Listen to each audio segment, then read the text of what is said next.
Comprehensive Planning Task Force. It was originally scheduled for February 14th, but we moved it in honor of all the lovers on this committee who want to recognize Valentine's Day on the 14th. My name is Al LeGros. I'm the chair, and I'd like to quickly go around and introduce, or have everybody introduce themselves as part of the planning, the task force, I'm sorry. Starting with, Me? yes. I'm Judy Colby-George from Viewshed. George Prince, Harpswell, Maine. Matt Gilly. Madeline Tripp from Viewshed. Peter Lieberworth. Brian Hurst. Whoop, that worked. Bob Eaton. Amy Hybel. And Mary Ann Naif is in the back, and we also have our town planner here, Mark Hireman. So thank you very much for coming. At the last meeting, we focused on a couple of issues. One was the future land use plan, and the other one was the vision statement. There have been a couple of comments on the vision statement, but one thing that I did see in the change that was put out by Viewshed was we got away from the word priorities and went to a word Elements. And I think that was a good change because I think we've come to recognize that all of these areas or elements are important. Even though we can call out certain elements as being more prevalent, we wanted to make sure that people understood that in order to get the vision that we've identified, progress has to be made in all of these areas, not just a few. So that was the sum and substance of our last meeting. And I want to turn now to George Prince to ask him to kind of briefly summarize the status of the working waterfront and the impact that has occurred as a result of the January storms. Now, before you go to George, I think you guys got minutes from Kayla on, I thought there were some attached. No? We can do that later in the Okay. meeting. Go ahead, George. We're good. So not a lot really has changed. Noticing a lot of people doing some cleanup and a few have started to rebuild. Matt and myself went to the zone council meeting last week, and the commissioner was there from the DMR and gave us some information. Basically, we thought there was gonna be some federal funding, but it's not real promising from a commercial standpoint. The two storms would have to be combined and be, to be considered a disaster. And then FEMA would, there'd be some money from FEMA, but it would only cover public properties, not private entities or commercial wharfs. So in other words, like town docks? Yes, the town should look into some grant money to rebuild the town dock for sure. But as far as the fishermen, they're relying on state funding, insurance, or out of pocket, unfortunately, by the sounds, so. The governor has put forth a $5 million plan. My personal feeling is that'll basically cover some cleanup. It's not enough to certainly rebuild our infrastructure. She's also written a bill for $51 million, and the commissioner felt as though it was gonna get shot down, unfortunately, due to just politics, bad people just not doing what they should be doing, so unfortunately, looks pretty grim for our waterfront. And I asked you before the meeting started, what's your estimate about the length of time it would take to recover from this in Harpswell, and you? Yeah, my answer was, for some, never, unfortunately, again, because the funding's not there. Some people, again, will be working out of pocket and relying on insurance, and some wharfs are usable, but not not in great condition, let's put it that way. And the owners that I've talked to said they're gonna use the wharfs and put them together as they can, as they can self-fund. So, and try to rebuild that way. But it's a pretty grim situation. A lot of people are gonna be displaced. Right now, a lot of our fleet's on shore. And there's only, a small percentage of the guys that fish all winter, and come June, when everybody gets ready to go, there's just not gonna be the infrastructure to handle everyone. And I don't have an answer for that, unfortunately. I don't know what the plan is, but. So I brought that up because obviously we're looking at a comprehensive plan for the town for the next 10 years. And we've had significant damage to an important part of the town. So somehow we need to factor that into what we come up with as a final proposal. Just lay that out on the table. One other thing, one good note, or I felt like it was a good note from the commissioner, and I don't know if this pertains to town by town, and I honestly have not looked into it in Harpswell yet. He said from a state standpoint, if people have funding and material, go ahead and start rebuilding. Don't worry about permits. And people have asked if they could build their wharfs higher, for obvious reasons. And the initial answer was yes, 2 feet higher. And then some came back and said even at 2 feet, they'd still be underwater. So the actual, I can't call it a regulation because it isn't, the actual agreement, I guess, is 4 feet above the current high water mark. You can go 4 feet. And he said, go ahead, rebuild your wharfs. He said, just don't put a restaurant on the end of it or make any major changes, obviously. But he said, if you're able to rebuild, go for it. So I thought that was pretty, that's one good out of all this, if there is any. So, Yes, I have a question, George, maybe you know, or maybe other people know. I don't know how FEMA works. Does FEMA give you a check, or do you have to rebuild and then you? I am not the guy to ask. My intuition is that you would need to apply, obviously, but I am not the guy to ask about that. Ironically, the planning board was at a site earlier today. It was a rebuild of a commercial wharf off of, was it Goodwin? No, Pinkham Point. And the subject came up about rebuilding, how would you elevate the existing structure? And they said, yes, definitely. I don't think they were looking at 4 feet, though. I think they were That's, looking at but something- you're allowed to go up to 4 feet above the high water mark at this point, is the agreement that they've come to, so. Bob? So, without getting into the details about how you rebuild, in the news is the state has an amazing surplus in its budget right now. Yeah. And if I read correctly, Mills in her State of the Union, I think she's wanted to spend about a quarter of it. She wanted to program about a quarter of it.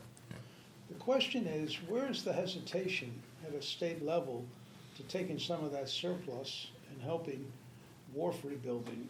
It occurs to me two possibilities. One, it's not enough, we can't, and so on. There's always people who say you shouldn't spend money.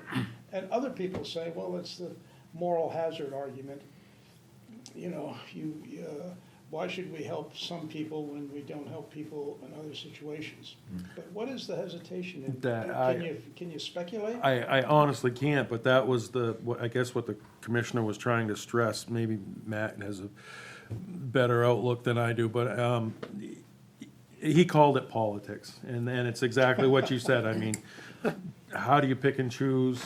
How does one get this much and I only get that, or should we be putting any forth or whatnot? But he put it in a category called politics, and he was fairly confident, unless I was mistaken, that he did not.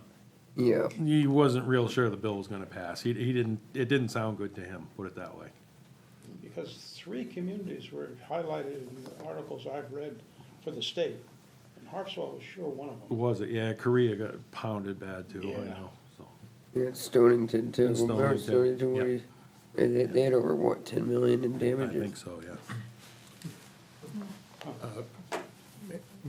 just going to the going up to 4 feet, I was just hearing something having to do about whether the idea of just being able to go up 4 feet needs some consideration because of just the materials that are being used and the ability to actually Oh, yeah, well, do it, so it does get, really gets tricky. I'm not sure everybody, my assumption is most wharfs will try to go back to the way they were. But there's some wharfs in town that flood on a high, when we get the full moon and the highest tides, they already flood anyways. So they need to be raised They need to be somewhat, Somewhat. they're already underwater. So that's my assumption, is that it would just be those wharfs that would be looking to be raised. Al, Yes, sir. I think the answer to the question is anything that involves spending state money requires that the majority of the legislators see that there's a benefit to their community in that spending. And I mean, that's the, it goes through school funding, it goes through transportation, it goes through, and it's always the issue of how do you divide up the pie so that somebody who's in Piscataquis County says, what am I gonna get out of this, to their legislator? Well, when the That's- downtown floods, they'll probably want some money for that. Yeah, and that's the problem of the state trying to do programs and get them through the legislature. And that's a bit of a cynical view, but it's, I think there's a lot of truth in it. Guess it's my a answer, definition of politics, actually, it's not cynical. my answer would be start sawing hemlock and you'll get plenty out of it. We need a lot of it. Amy? I'd like to just ask that we stick to the agenda. Yeah. We're talking about the state and what the state may Yeah, or may not do, I and that's all understand. well and good. I asked for an item to be included on the agenda, and there wasn't enough time, so let's just stick to the agenda and. Well, I think we got some good points Yeah. out here, so thank you very much, appreciate Well, it. hang on. On this agenda, it seems to me, the discussion so far has been broad, sort of curiosity stuff. What about this, what about that? The real question to focus down on why we're sitting in this room is, does this recent event, should it impact how we're writing this comprehensive plan?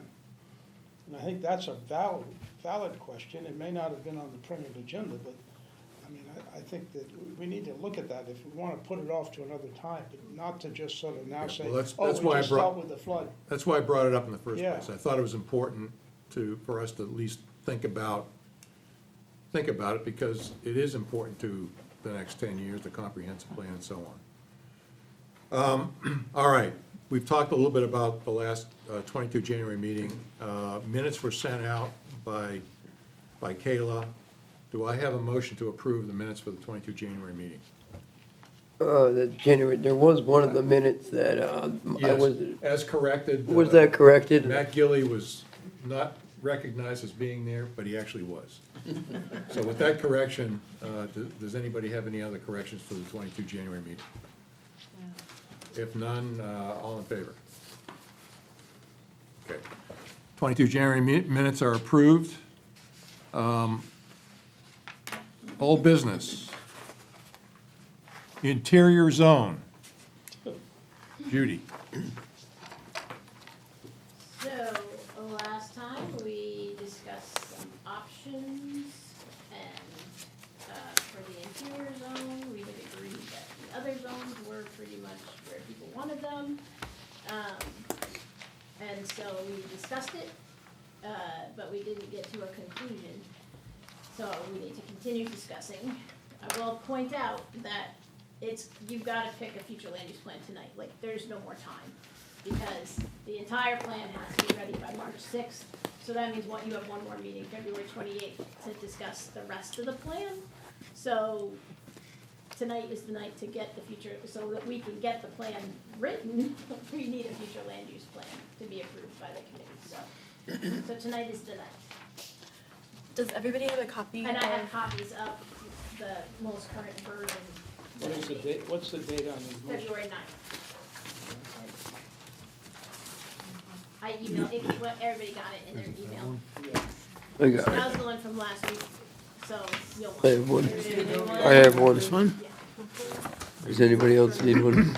I did not. Madeline, yeah. Thank you very much.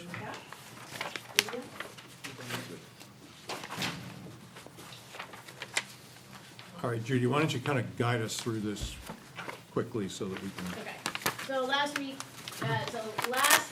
time we met, we had a discussion over a bunch of possibilities. I took the one that seemed to get the most traction and put it in here, but you guys can continue to discuss options and, changes to what we have here, but what we have for the interior zone at this point in time is that it allows single-family and duplex, that lots not in a subdivision can be 30,000 square feet for the first bedroom and, yep. I'm confused, because I read this thing, and are you talking us through this thing systematically, or have you Nope, jumped? I'm skipping all the way to the interior, because that's the one we're discussing. And it's on, not page paginated, I should note, but, Yep. so where should I go to, what does it look like? Has it got a It's table the- on it? Like this. Yeah, it does. That It's one, about 4 pages in. mixed use. Top of the page says rural Rural areas. areas. It's on page, on the fourth. Got it. All right, sorry about that. Okay, so it says 30,000 square feet for the first bedroom, 15,000 square feet for each additional bedroom. If it's in a subdivision, it has a different set of requirements, 20,000 square feet for the first bedroom, 10,000 for each additional. Requiring clustering, 50% of the land preserved as open space, the total units derived from the remaining developable land. That it allows, some marine-related businesses and small-scale retail and commercial uses. As a floor area ratio for the size of commercial businesses, none of that has changed. It allows a slightly larger marine-related gross floor area, assuming that there's a need for that. Buffering and setbacks required when something new is gonna be abutting a residential neighborhood. The same provisions about LID solutions, reviewing and continuing to review the town's requirements so that if there's enhancements that should be made. And then in that zone, that we allow attainable housing plan developments as put in the report from the Workforce Housing Group, to allow single-family, two-family townhouse-style units that must be clustered with 50% set aside as open space, with a density of 7,500 per bedroom of the entire usable area. does everybody understand what all that means? No, of course not. Okay. All right. So I got a question. Yes, sir. On the allowed commercial density, I can't visualize these numbers, help me out. Would this prohibit the development of any businesses that are extant right now? The so-called small businesses that we all love so dearly? This would only be for new building. Well, no, I understand, well, it's not gonna be retroactive, but Yeah. would any of the existing buildings, if they did existing, would this stop a new business Like that. along the same scale of the businesses we have now, or would this, what does this do to our current sort of profile of businesses? Well, I mean, let's take the itty-bitty coffee shop on Route 24. Does everybody know where that is? I have no idea. Okay, it's right on the other side of town, but It used to be the anchor it building. used to be the Harpswell Anchor Building on Oh, off yeah, of Route 24. okay, yeah. Now, that is much less than 30,000 square feet. Well, 10,000 square feet if it's not marine related. And But it's much less than that. It's less than 10,000 square feet. So that's one that's just recently happened that's not, would not be impacted, for sure. So are we gonna be prohibiting a reasonably sized, we might think of as a reasonably sized business, would this prohibit it? I mean, I just have no idea what the hell this is prohibiting. What's the maximum, what's the corner shop, Yeah, which everybody loves? Would that, if somebody tried to build out a new as it is now, would that pass muster with this rule? You mean the veggie corner? Veggie corner. I don't know what the square footage Does is. anybody know? What business do we have approving if we haven't got a clue what it means? Well, veggie corner is an extant building. No, it's not a question of retroactive. If somebody wanted to set up a business like the Veggie Corner on a similar Right. piece of So land with this a is similar saying- building, would it be permitted with this rule? So this is saying that you don't want any businesses that are more than 10,000 square feet as retail in your rural area. So you don't, so this isn't gonna allow somebody, right, in the way it's written now, you can change it. Anybody to build a retail business greater than 10,000 square feet in your But rural I'm area. asking you a simple So- question, so- and nobody here seems to know the answer, and I You think are, that's you- a level of incompetence that's pretty impressive. Do you know? He's got the question. I know the answer, I just looked it up. Great, there you go. An Anchor article said that the vegetable corner property in Harpswell has a Cape-style home built in 1962 that is 1,840 square feet.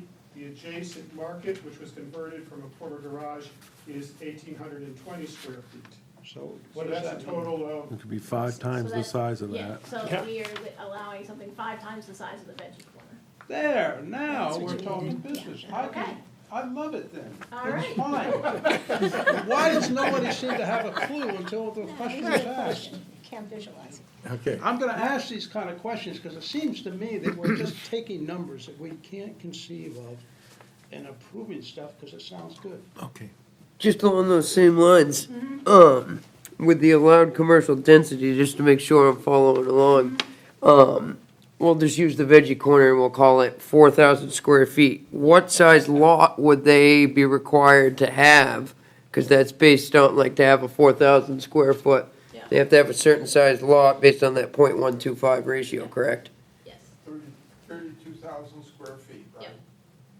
8 times. So does the lot they have now there kind of, does everything match up currently? Like, would that be allowed on that lot based on the size it is now? See what I'm saying? Yeah. Okay, I don't know what size the veggie corner lot is, so I'm not saying yes. Yes, I understand what you're asking. No, Yep. I do not have the answer to what the veggie corner lot size is, but I can get it. Well, we just Do you- told us. Yeah, I did say the lot size. No, I he said told us two the buildings. building footprint. Right.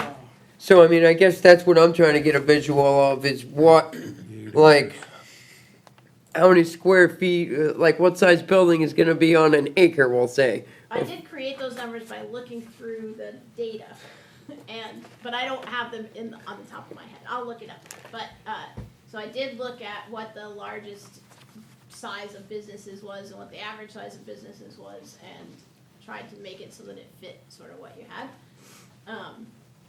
But Judy, if you go to Matt's question, Yeah, on an acre parcel, 43,560, with that ratio, you could have about a 5,300 Oh, square okay. foot building. Perfect, so that's bigger than the Veggie Corner is Yes. now. Yep, all right, that gives me a Yeah, visual. that's what we Perfect. need. We need those Yep. kind of This is comparisons. our unit of measure is the Veggie Corner. Yeah, That's unity. Everything else is Yeah. below It's it. our unit of perception, that we can conceive of. that's right. Well, wouldn't that be good to have, as we go along, even for people, as they, some type of a visual comparison like this, so when people are looking at this plan, Yep. that they can, make that comparison. Yeah. yeah, because one of the things we're gonna have to do, we have to put together a handout that encompasses the entire plan. And to the extent that we can give people precise, or things that would help them visualize some of these things, that would be great. Yep. And we have to have that done by March town meeting. So that's gonna be something I'm gonna take on with Viewshed, if they will let me do that. Well, we can, yeah, I mean, I don't know how much detail you want on a handout at the town meeting, but I wanna, because it'll get, so I've sent out lots of charts to you all with lots of things that Yep. say there's this many parcels and they're this average size and, but they take some explanation, so they may not be handout worthy. Yeah, well, we're also gonna have meetings too. Right, so I mean, definitely we want that for meetings, and we can get that into a chart that people can see. I think the handout, we probably want it to be a little bit simpler. Okay, so getting back to the interior zone, Brian had a question. The thing about the veggie corner there is, that's a house too. It's a house, which is not commercial, it's I think a two-story house. yep. So maybe picking a store, like one on the neck, one on South Harpswell, one on near Cundy's Harbor, that people are, like, how about the, I don't know, what's the guy's store down near the Pete's. post office? Pete's, Pete's, yeah. unless they change the name, because it just, No, same name. Yeah, they're not gonna change it. okay. And then Biggs on Bailey Island, there's another one. So one of the Oh, issues but you're gonna it's find is that Holbrook. on in those settled villages, you did not have zoning then, and so those lots are considerably smaller than anything you would allow now. So you might want, so I can get that information, I'm not happy to do so. But generally speaking, the things in Cundy's Harbor and on Bailey's those lots are very small, and you would probably not permit them today. Well, I know you don't permit them now. So giving you those numbers may not be super useful, but we can do it. So as a policy matter, which is interesting far more than trying to figure out what these numbers mean, what this tends to do is for newly developing commercial enterprises tends to spread them out as opposed to concentrate them, which is sort of interesting, because my instinct would have been, it's just fine to concentrate businesses, that creates little villages, as opposed to places where it's absolutely essential, you gotta get to it by a car sort of thing. So as a policy matter, is that sort of the intent, to spread commercial stuff In the throughout the town? in the rural zone, that was what people said, is that we didn't want things concentrated. So the mixed use area allows a little denser development, and for, Okay. them to be able to put some commercial in with some residential above it and be able to get some density bonus from that. With the intention being that those two areas that we've identified as those mixed use areas, that would be a place where you would be encouraging small Concentration. businesses, yes. The idea being that in the rural area, you don't want things concentrated because it's rural. And so you want to allow it, but not. Jump in, Amy. Just having asked before for visuals of how these housing developments might look like, visuals of how big these things are that we're proposing, I think it's going to be difficult for us to explain to the average person that we're asking to vote for the plan that we've been working on for 3 years.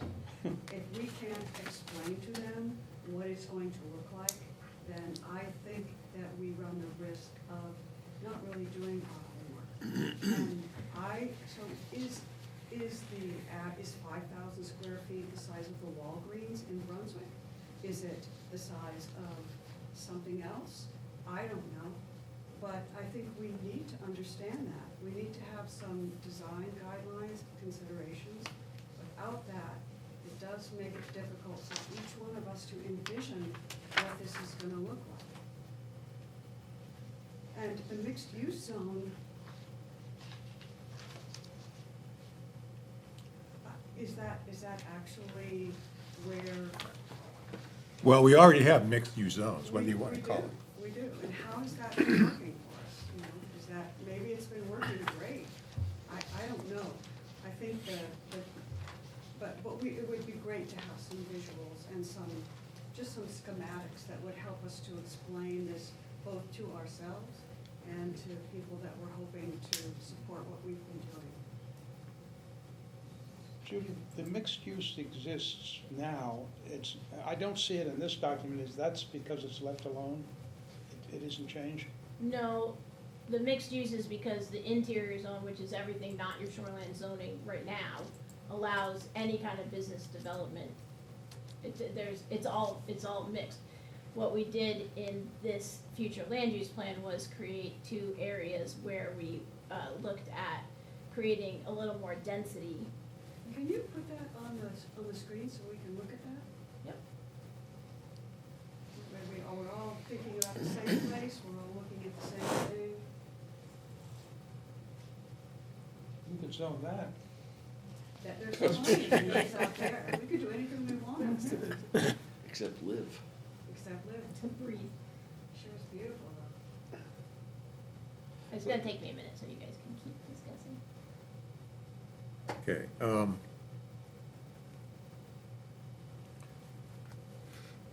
Looking at what we have in front of us in terms of rural areas and stuff like that, does anything that we have here concern you in terms of a problem that you have or an issue? Because we are running out of time here. We need to buy into this to be able to communicate it to the town. You know, when I look at this, for example, allowed residential density, lots not in a subdivision. I'm sorry, which page are you on? This is the rural area. We're still talking about the rural area. Right now, if you want to build a house in the interior zone, you need 40,000 square feet. If you look at what is listed here, lots not in a subdivision, 30,000 square feet for the first bedroom, 15,000 square feet for additional bedrooms. So you have actually a case where this is calling for larger than what we already have in the books. If it's too big, Yeah. yeah. So I point that out because there are going to be instances when this doesn't necessarily mean we're going to have more density, but something a little bit different. Getting back to the subdivision lots, if currently we have an 80,000 square foot requirement in terms of a lot size, and what is being proposed here, 20,000 square foot for the feet for the first bedroom, 10,000 square feet for each additional bedroom. So if you have a 3-bedroom, let's say 4-bedroom house, you got 60,000 square feet, which is less than the 80,000 square feet that we currently have. No, So- that's not Correct. correct. Okay, correct me. For the If I subdivision. understand what's written here,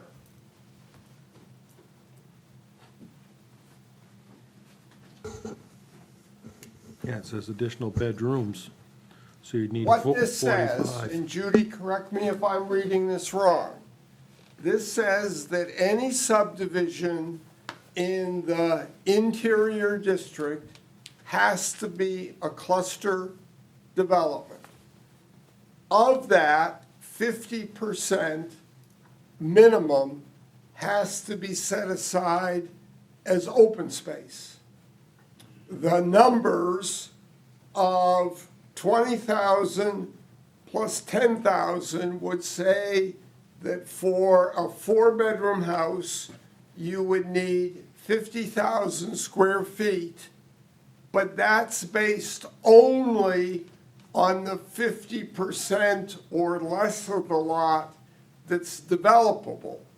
So actually, under the, if you want to call it worst case scenario, the smallest lots, you'd have to have 100,000 square feet per unit.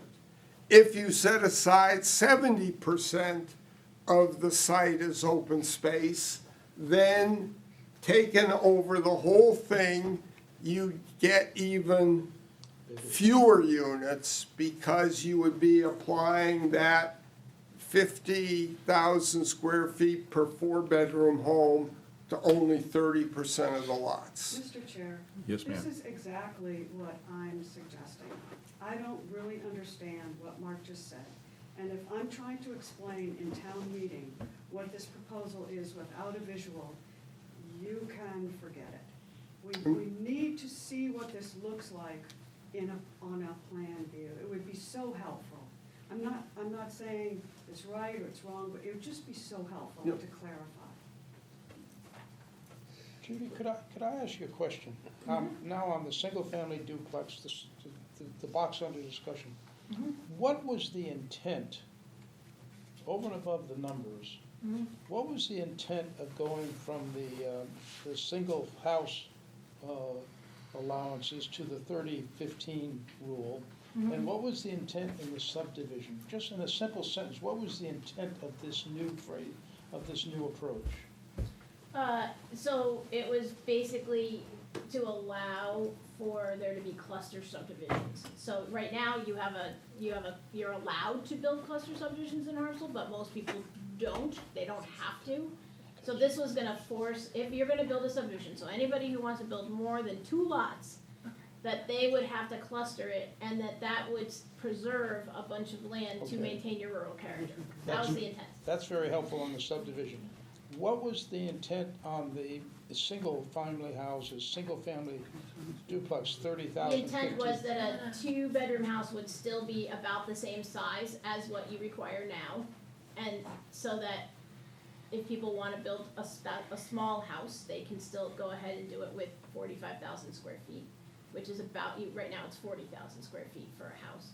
But if you wanna build a 3 or 4-bedroom house, you're gonna need more land. And that, again, the idea being to maintain the rural character. So if I'm gonna build a big house, I gotta have I gotta have more space. I gotta have a bigger lot. Okay, that's extremely helpful in terms of, so then my next question is, on the lots not in a subdivision, would it make sense to say that this taps out at a certain point in terms of bedrooms? Because in a way, a 4-bedroom or a 5-bedroom, bedrooms, people want to build an office, or they want to build, and I don't know how zoning people deal with offices, they count as a bedroom. I mean, or you call it an office and it's not a bedroom. Well, I mean, and I'm not the best person to answer that question. But for it to be considered a bedroom, it's gotta have an window, approved exterior. emergency In the closet. exit window that meets that standard.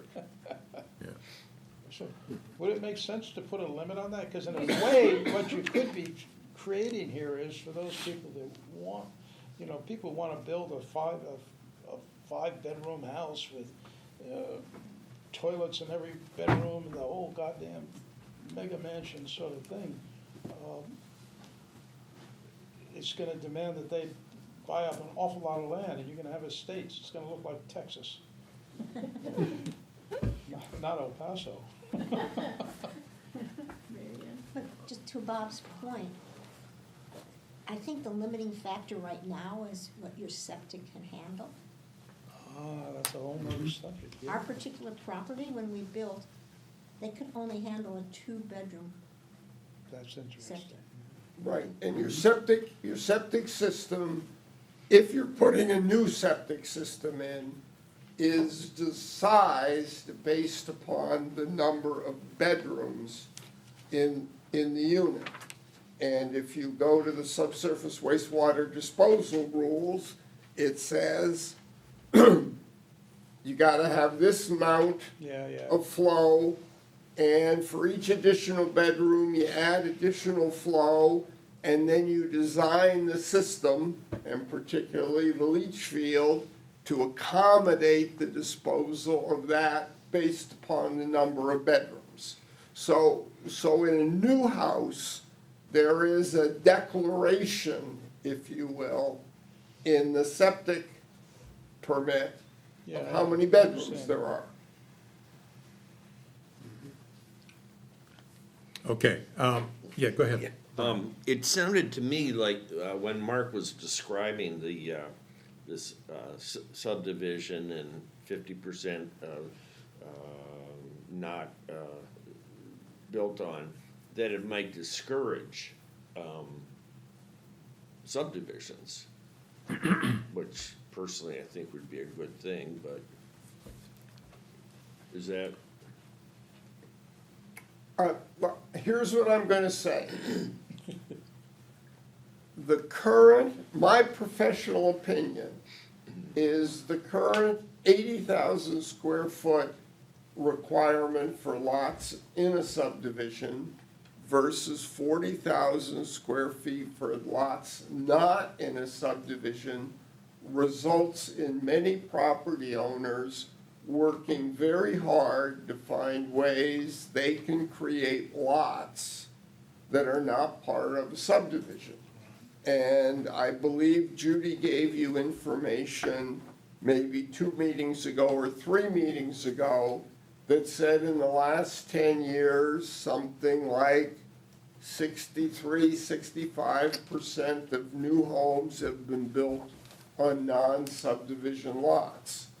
I would posit that most of that is because people don't want to do 80,000 square foot lots if they can figure out ways to get one here and one there and do 40,000 square foot lots. If you require a larger amount of land area per unit in a subdivision, that could influence people's decisions to do subdivisions. If it's a little bit different, it probably doesn't make a big thing. You could sit here and say, ideally, on one hand, maybe it should be equal. You know, you can get the same amount. If preserving open space is a goal, allowing less area per unit in a cluster subdivision and encouraging people to do subdivisions would be an appropriate response. It depends what you want to do. If the goal of the town is to encourage people to go out and cut up 3-acre, 5-acre pieces of property and put a big house on it, you do one thing. If that's the idea for preserving rural character. If the objective is to say we're gonna try and encourage the houses that get developed in these areas to be on relatively small lots with large areas that are preserved as open space, then you do something different. But that's a decision in terms of what you want to accomplish. And I think the question was asked at the start of this segment, what are we trying to accomplish? And these are simply a tool for what you want to accomplish. And, you know, the current rules, I would say discourage subdivisions and encourage lot by lot development on crazy private ways and easements and right-of-ways across 3 other lots and all sorts of things. And, you know, that's, I guess you might call it, consistent with the historical Harpswell development pattern in many areas. And I'm not saying that facetiously, but you know, when you go with the planning board on sidewalks and you say, holy, why did anybody ever pick to go down here and go around that corner and down through that mud hole? I mean, we were at a site today, and I don't know where the road went with houses on it, but the mud had to be 8 or 10 or a foot deep, the ruts in it to go down the road. So it's, what do you want to accomplish? Chaos is in our DNA as a town. Well, there are Chaos is in our DNA. Well, that could be, and there are two things that So we ought to stand legislate out. it. We ought to legislate it so it doesn't go away. There are two things that stand out that have come through all of our discussions with the community and so on. People want to maintain a rural character, Yeah. but they also want to have more of a variety of housing in the town so that a diversity of housing in the town, not everything beyond 80,000 square feet in a 4,000 or 5,000 square foot house. So we have the desire for more diversity in housing, but we also have the desire to maintain rural character. And the more I look at this and study it, and looking at the one reference that I have, Randall Arendt, which Amy and Mark both are aware of, there are ways that you can accomplish both. And it takes some creativity, which we probably have not seen very much of in a lot of the developers that have come into the town and bought chunks of property and said, this is what I'm gonna do. I'm gonna have these big lots, I'm gonna have a street down the middle of it, and thank you very much. But I believe there are ways that you can accomplish both things if we have more of a, I would say, more demand on the developer to be creative in the way he puts his development together, in the case of a subdivision. So the key question, Mr. Chairman, is, do you think this moves in that direction? Personally, Yeah. I do, because I think that it allows for more possibilities that people can work with. That's my personal opinion. But I also understand the fact that people come to Harpswell because they like the rural character, they like the ambiance, they like the peace, the quiet, and so on. And so, those are all important things. So we can't throw the baby out with the bathwater. But I believe that there are some ways to address these issues in a creative way that would strike a balance between more housing diversity and at the same time maintaining a lot of open space. Just a personal feeling. So,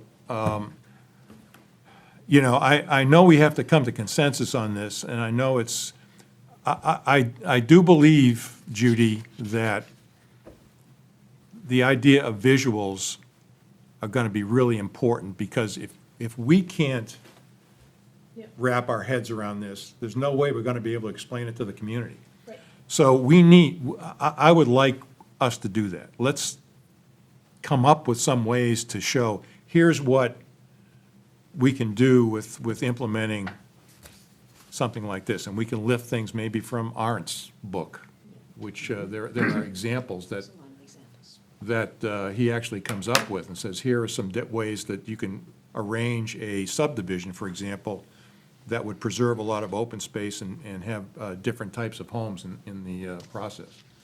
I mean, we could even do that. Yep, we can definitely provide, you know, like here's a square lot, here's what it would look like under these different places. You know, that's not the same as looking at an actual piece of land and you know, Yeah. all the analysis that would go into that. Right. But we can definitely do the comparison of here's a lot and, you know, make it clear to people that, you know, if it's not in a subdivision, this is the way the lots, this is the size the lots would be if you had a 1-bedroom, a 2-bedroom, a 3-bedroom, a 4-bedroom. And we can do the same thing in a subdivision and say, if you have those, this is what the size of the lots will look like, and this is how much will be preserved. I really think we need to do that, not only for ourselves, but also for the community. Just some local examples would be very helpful. Yeah. You see how people responded to the veggie corner. Yeah. You know, Yeah, and and- for commercial, we can use local examples. This zoning doesn't match the zoning you have, so it will probably be difficult to find. I mean, I can look, but it'll probably be difficult to find a local example that matches these standards, because you're trying to make some changes so that you get something different than what you've been getting. Mark, that place on 123 that we looked at a couple of years ago, that the individual wanted to make it into a commercial space, a convenience store. As you're going toward Mountain Road from Brunswick, on the left-hand side, there's a Oh, Garrison. yeah, right. Would that be an applicable example that could be used? Could be. I mean, I just looked up a couple of things, and for instance, the Harpswell Neck Post Office, which was built not too long ago, I think, 25 years ago or whatever. That building's got 3,800 square feet, and the lot is about 1.6 acres, but it's a long, long, deep lot. But I mean, there's sort of, if you, look at, there's a building, there's an example of a building a little less than 4,000 square feet. You could do that. But Al, let me go back to a comment that was made and suggest maybe a way to work through step by step, and I'm doing this shooting from the hip. It seems to me that there are sort of 3 levels of question out here that I've heard. The first is your comment that said, for lots that are not part of a subdivision, you can have a house on a 40,000 square foot lot. Doesn't make any difference whether that's a 2-bedroom house or a 22-bedroom house, it's the same thing. 40,000 square foot, you can put a house on it. Under what Judy has lined out here, if you wanted to build a 3-bedroom house, you would need to have 60,000 square feet. If you were gonna do a 4-bedroom house, you would need to have 75,000 square feet. So this would increase for most houses. A 2-bedroom house would be 45,000 square feet compared to 40. So this increases the land area needed for a house on a lot that's not a part of a subdivision. And I would suggest the first question is that the direction the committee wants to go in, that the task force is recommending that in, and I'm gonna look at the map, Judy, we're talking here about all of the sandy gray areas. Most of Harpswell Neck,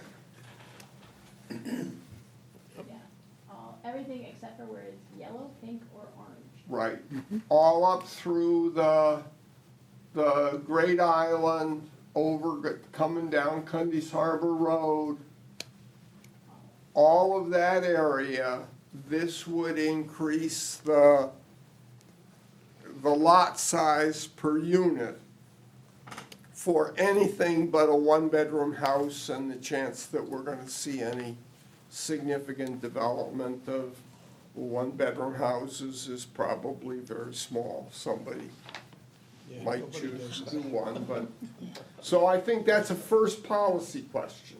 Yeah. Do we want to reduce the density of development for non-subdivision lots through that entire area?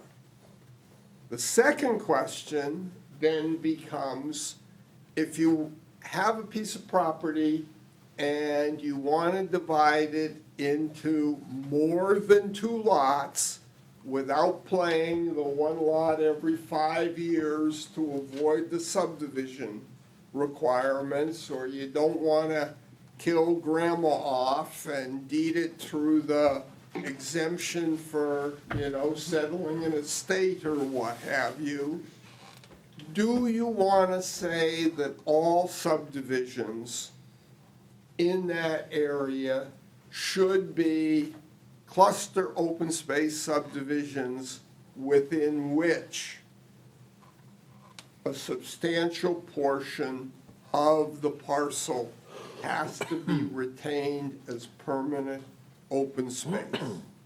I think there's only one of those in Harpswell now. There's one cluster subdivision, I think is the only one. There are a couple of the old cottage colonies Harpswell that, Harbor. Harpswell Harbor. yeah, Harpswell Harbor is the one, the new one. there are a couple of the cottage colonies that have some open space and lots that go with it that were done years ago. And then if you say, yes, you want to do make everybody do cluster subdivisions, some of the land in lots, some of the land in open space, how do you structure that, both in terms of what you can do in a subdivision vis-a-vis what you can do outside of a subdivision, and what do you allow within that subdivision? I mean, I think those are sort of the three issues. Comments? I'd go through them one by one. All right, let's take a look at the first issue, which is Lots not in subdivisions. lots Do you not in want to- subdivision. Do you want to make those less dense than what you can currently do now? That's not to say less, just to be clear, that's not to say less dense than what is currently done now. Because when people are trying to avoid subdivision, they tend to make slightly larger lots. And so I'm not saying that you've had a lot of 40,000 square feet lots. They're sometimes bigger than that because I've got, this piece of land and I only want to divide it into two pieces so they get bigger. But you could do 40,000 square feet now. Under this, a two-bedroom house would be 45,000 square feet. And get bigger as you got bigger. The first question that comes to my mind, and maybe it's handled through the affordable housing overlay. It would seem to me if we make single lots having to be bigger, that increases the size, the value of the property, which increases the price in the long run. And how does that dovetail when you're trying to have affordable housing? So, in the district, we have allowed the attainable housing plan development. So that means that for people who want to build that type of housing, they can build both, they can have more variety of housing types, so they can do multifamily, not just duplexes. They still have to cluster. But they have a smaller, they only have 7,500 per bedroom for any number of bedrooms. Okay, So, all right. and they have to make them attainable housing, so they can't be just market rate, they have to be attainable. So, like you currently have your workforce housing that covers your whole interior, this is replacing that regulation. So that would be separate from this. So that becomes like an overlay of that? Yeah, Thank you. Currently, the workforce housing provisions, which people don't really look at, allows an, I'm gonna call it, income occupancy restricted house to be built on a 20,000 square foot lot anywhere that's not part of a development, anywhere in the current interior district. The recommendation of the Affordable Housing Working Group is that a similar provision be continued, but tie it to bedroom size, number of bedrooms, so that if somebody wants to do a two-bedroom house, it's a little bit smaller lot than if you want to do a 3 or a 4. But to retain that, but that's, with a big string on it. And the big string is that it has to remain affordable. You said anywhere in our buffer zone or whatever you Yeah. call it? So that trumps, that particular approach trumps this whole table. Yep, Oh, Well, it's part of the table. yeah. I mean, Go ahead. it's not, what do you mean, which part of the well, it's down at table? the bottom under other provisions. Oh, got it, okay. Go ahead, Matt. And, nope, go ahead, Matt. Maybe somebody can explain this to me better, because I'm kind of torn here. I don't like the idea of, for lack of better terms, these McMansions coming in. And in some ways, I see this happening with the way the 30,000 plus If you're gonna have a 5 or a 6 bedroom house, you're gonna have a massive lot, you're gonna take up a bunch of land, you're gonna have your McMansion. I'd like to see more affordable housing, so younger people, and we heard that in the visioning statement, that was said twice as many times as rural character, that we wanted to see more affordable housing. But I also understand that housing in Orland is not ever going to be affordable in Harpswell again. It's just a reality that we have to accept. That being said, though, I agree with kind of what Mary Ann was saying. To even have a remote chance of it being affordable, you're gonna have to have smaller lot sizes.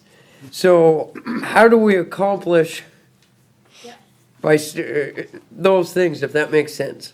Yep. So what I would say is that, so a couple of ways that we've tried to accomplish it in this, and that is that in the mixed use areas, we have smaller lot sizes. So we allow denser development in those two places. So that's The yellow. the two. Yep, yellow. okay. Yep, This is the pale yellow? yep. Yes. That's your. Those are very limited spaces, though. Yes, they are. And so that's one option. And then we also have the two affordable housing areas. So one there and this one up here, which the Affordable Housing Committee have recommended, that's town-owned land that would be, that the intention is to build workforce housing on those two pieces of property. Again, there's tiny, they're two small lots, right? I mean, so that's another place where it's allowed. And then we're not changing anything, not that there's a lot of land there, but in the settled areas, we're leaving those the way, at 40,000 square feet for any size house, so that's not changing. So around Cundy's, around, these areas, this area, over here, down there, and these areas. I guess what I'm afraid of seeing is kind of what I was alluding to there with you have somebody come in and with a lot of money, and they want to build their 4 bedroom, 5 bedroom mansion, and they're gonna need, I think, just rough math, 75,000 square feet, something in that.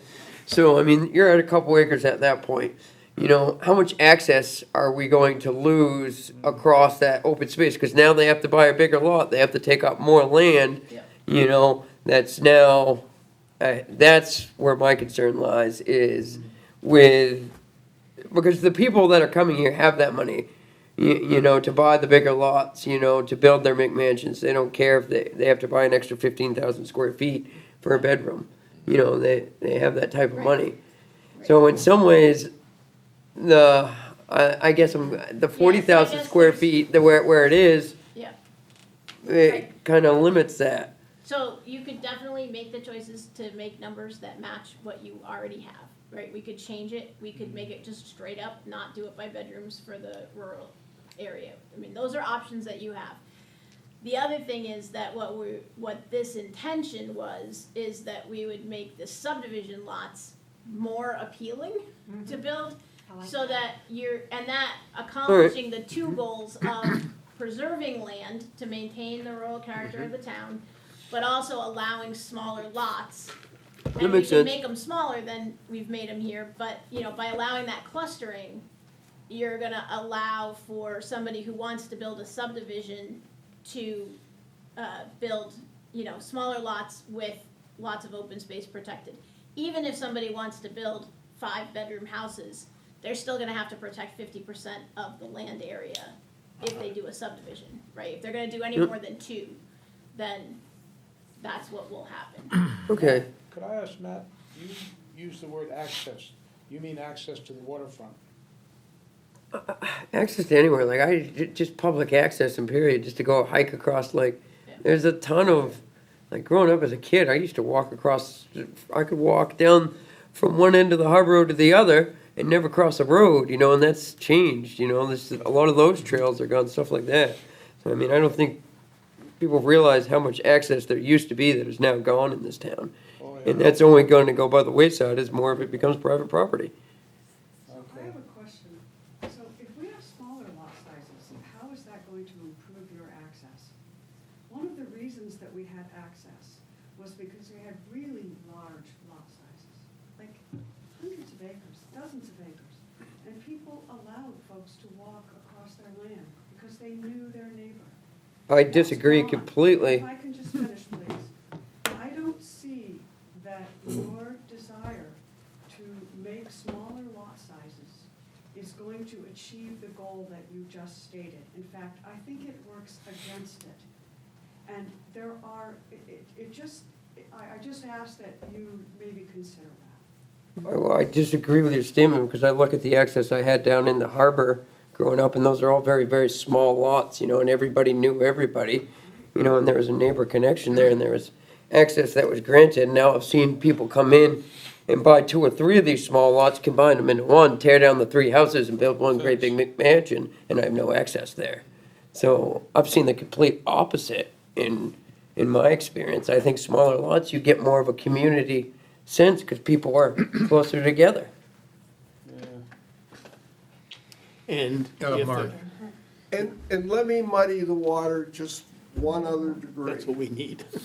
And that is, the discussion at this point has been exclusively in terms of single-family homes. And I think a discussion in the Affordable Housing Working Group is that the best opportunity to diversify housing in Harpswell and provide some, at least potential opportunities for, I'm gonna call it lower cost housing, not necessarily affordable housing, may be with 2-family structures. And there, if one drives around southern Maine, which Harpswell is still part of, one will find over the last 15 years, lots of areas which have been developed with side-by-side duplexes, some ownership units, some condominiums, some rental units. I'm not saying that any or all of those are appropriate for Harpswell, but it's there.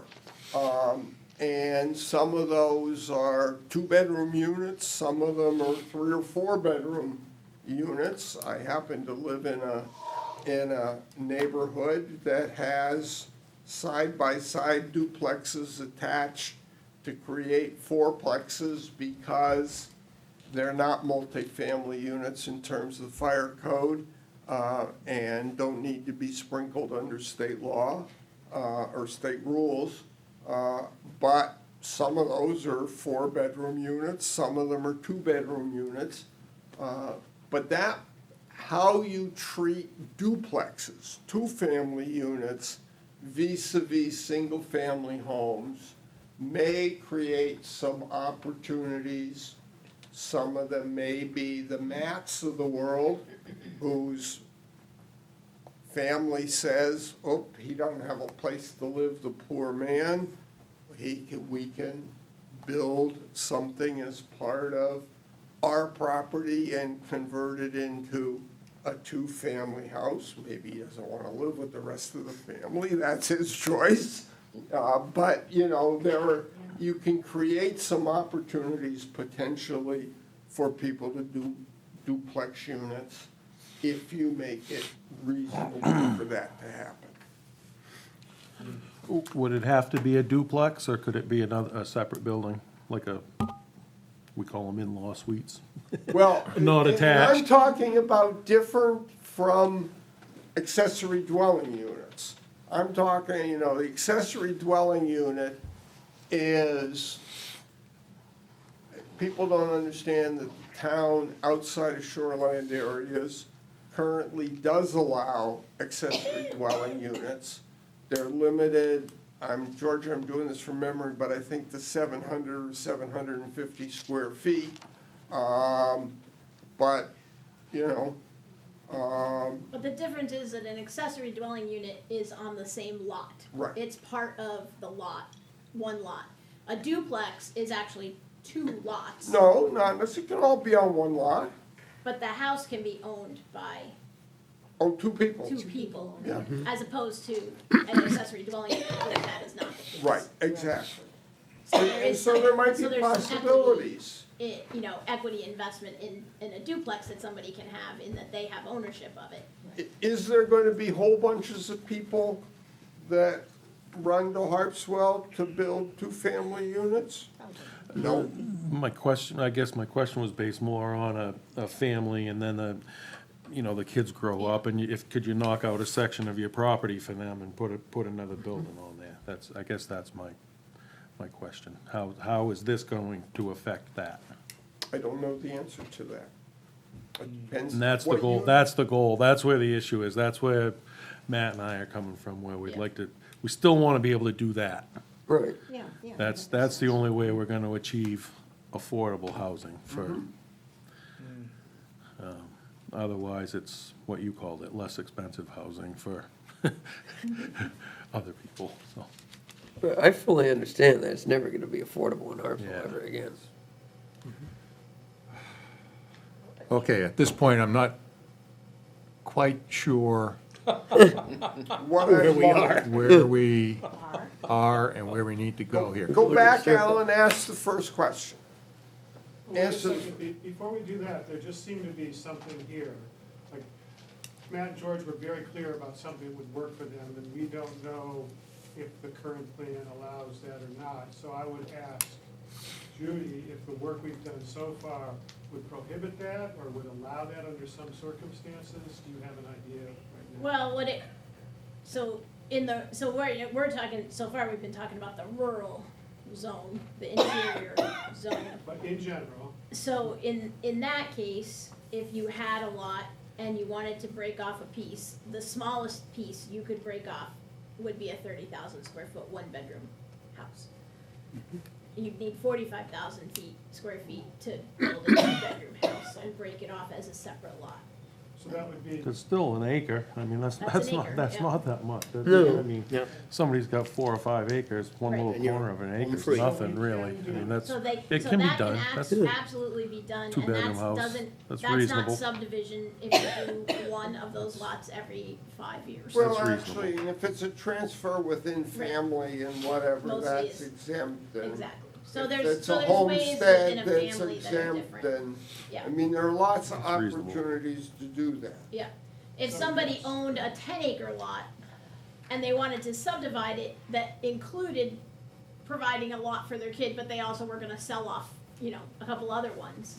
In the rural zone, in the interior zone, right now, it says that of the 10 acres, you could develop 5 acres. Cause you already you gotta start by taking 50% of it out. And of those 5 acres, you can build 20,000 square feet for one bedroom, 30,000, 40,000, 50,000, depending on the size of bedroom, the number of bedrooms that you wanna build.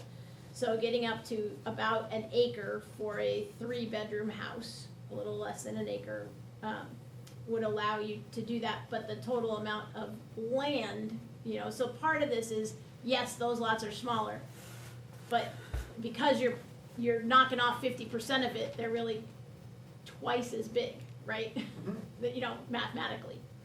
So, and then the town would decide which of that land would be protected, and the goal would be to, if there are trails, that you protect those. If there's wetlands, those are already protected, but, if there's places that the town values, that's what you put into, this is what needs to be the open space, and, you have to put it there.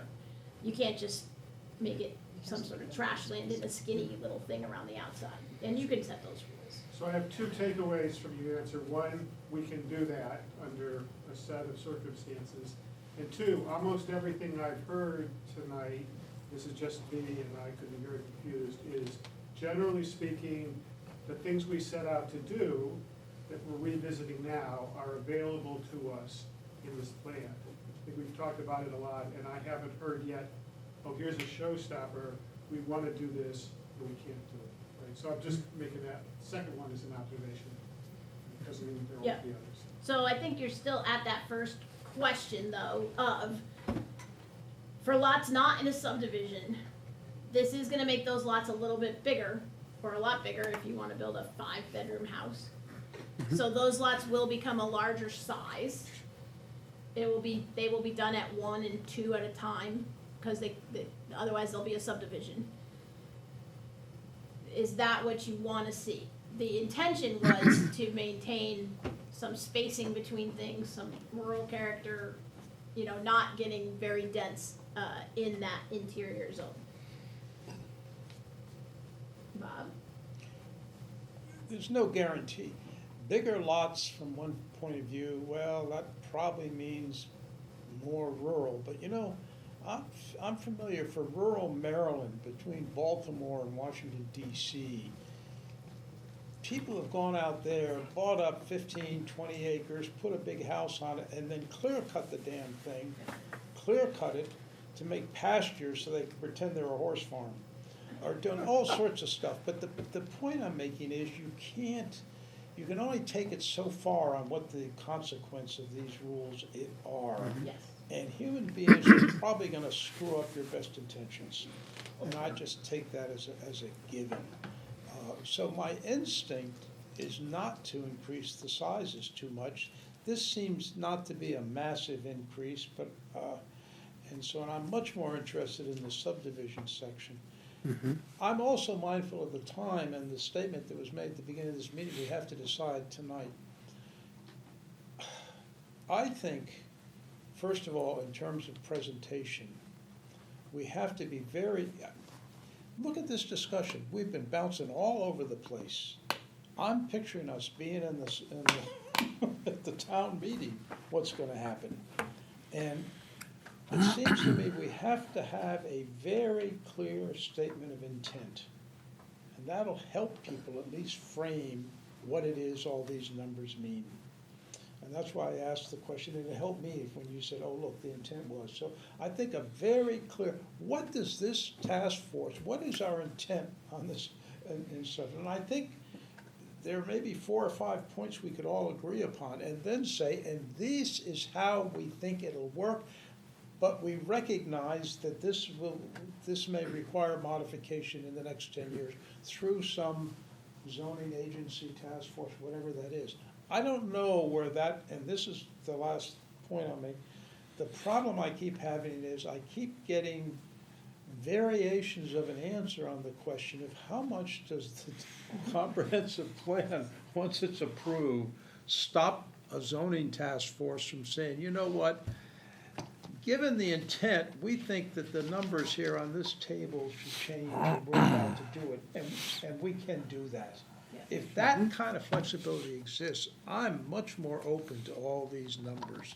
But if they're gonna be a straitjacket that we have to come back and change the plan before we can move forward, I got a problem. So I would say that the numbers that are in here will be the goal of whoever's writing the ordinance language, right? They will use these numbers as a guide. If they were to move those numbers a little bit one way or another, I don't think will be an issue, because they can say, they can write up a rationalization for why that's the case.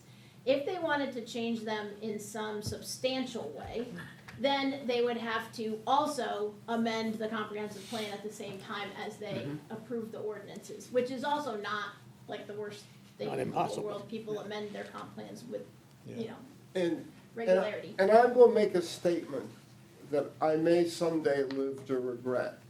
But there have been very little real litigation over the question.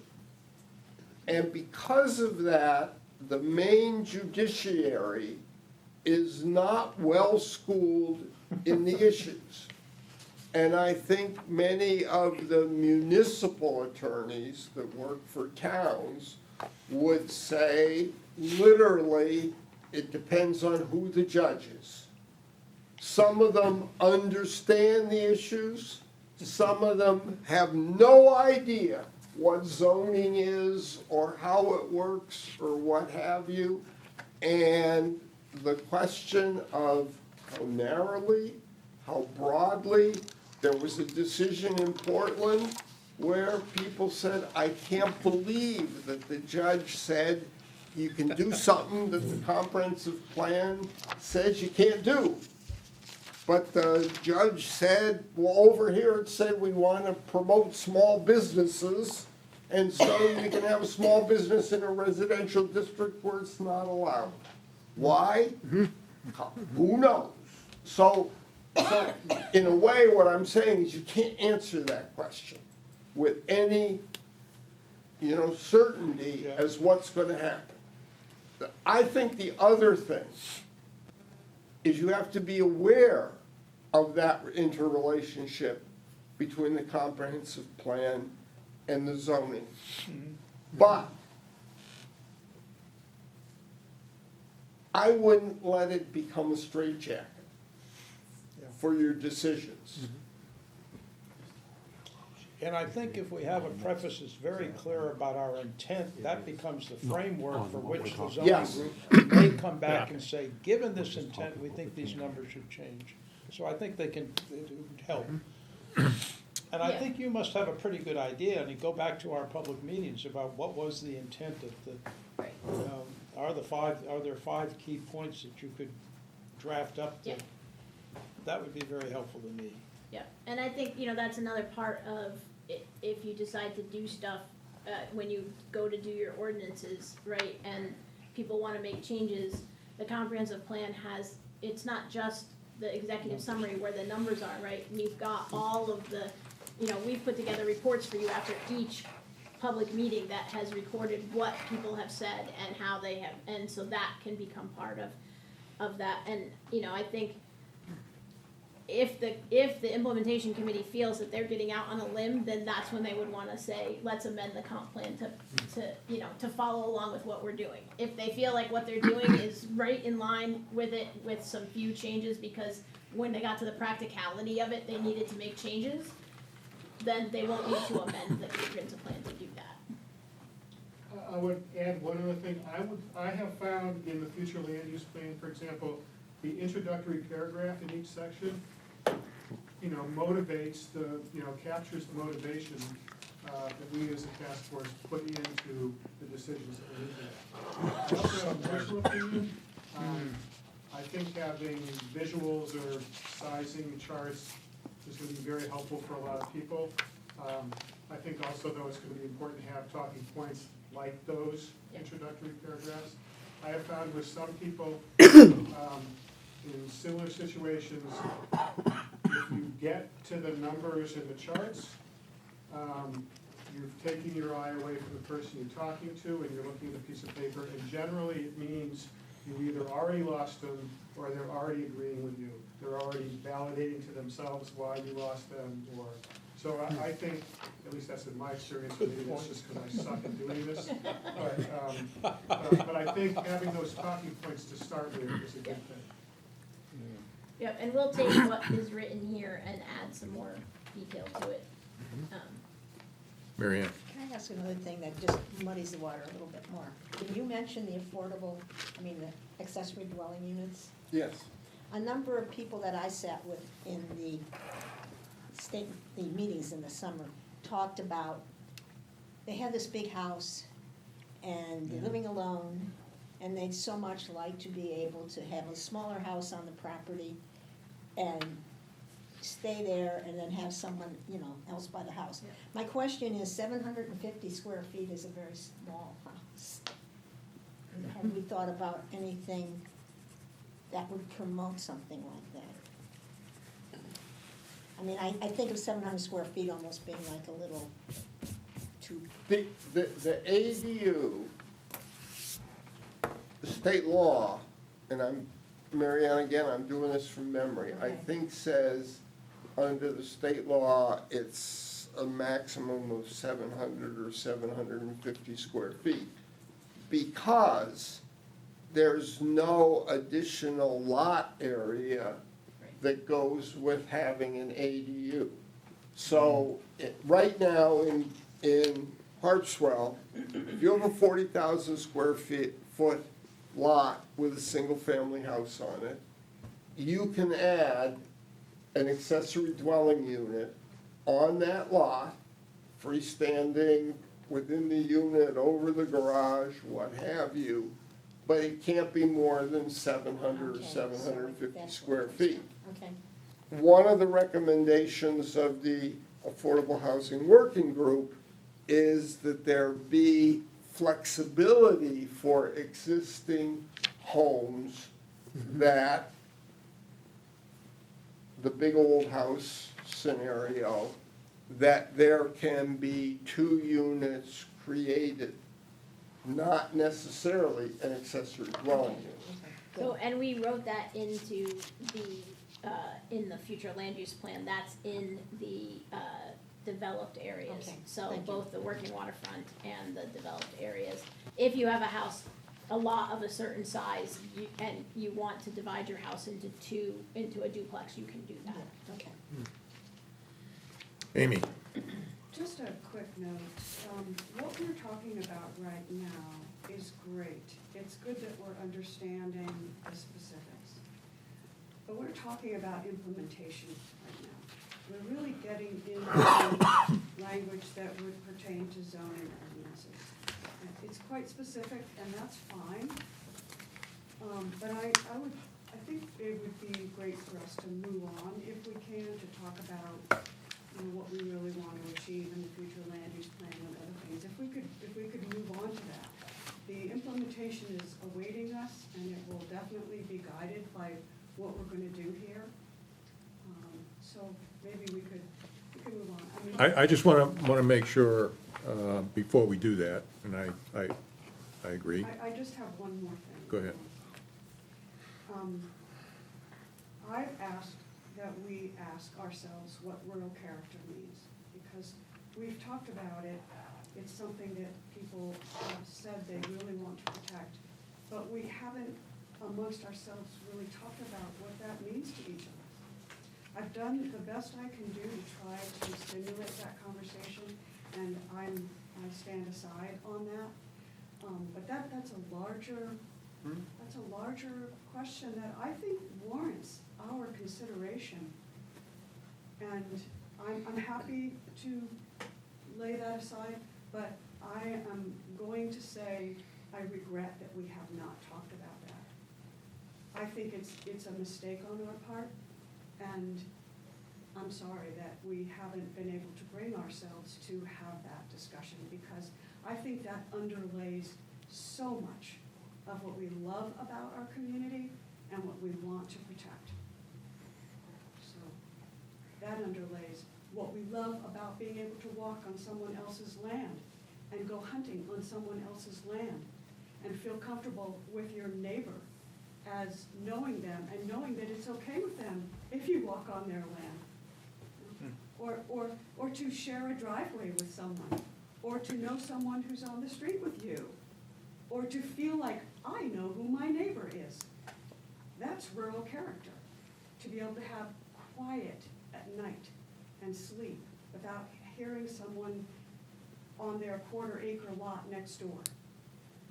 These are things that make life wonderful in Harpswell, and we haven't even talked about it.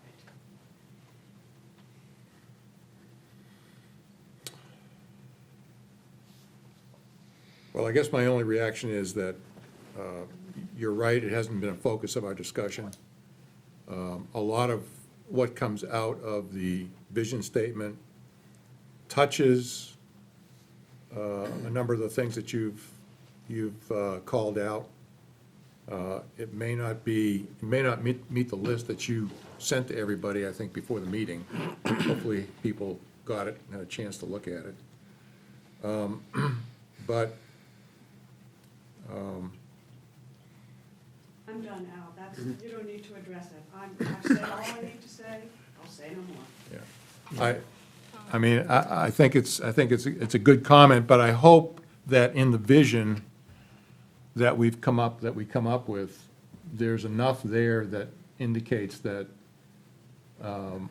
what we have here in terms of community and what we value in the town and so on addresses maybe those things in a slightly different way.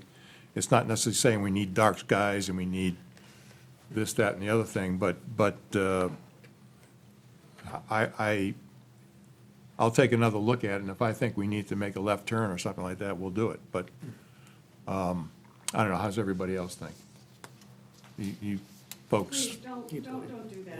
I think everyone feels like we're on the right track, and I just Okay. have to say that for my own integrity, and, Okay, and so- I'm happy to do what everybody wants to do. Okay, so before moving on, just let me close on this interior zone discussion. If we have our list here that everybody's focused on and so on, going up in each one of these boxes here, most of our discussions have been on residential density and so on and so forth, in terms of subdivision and lots and so on. Let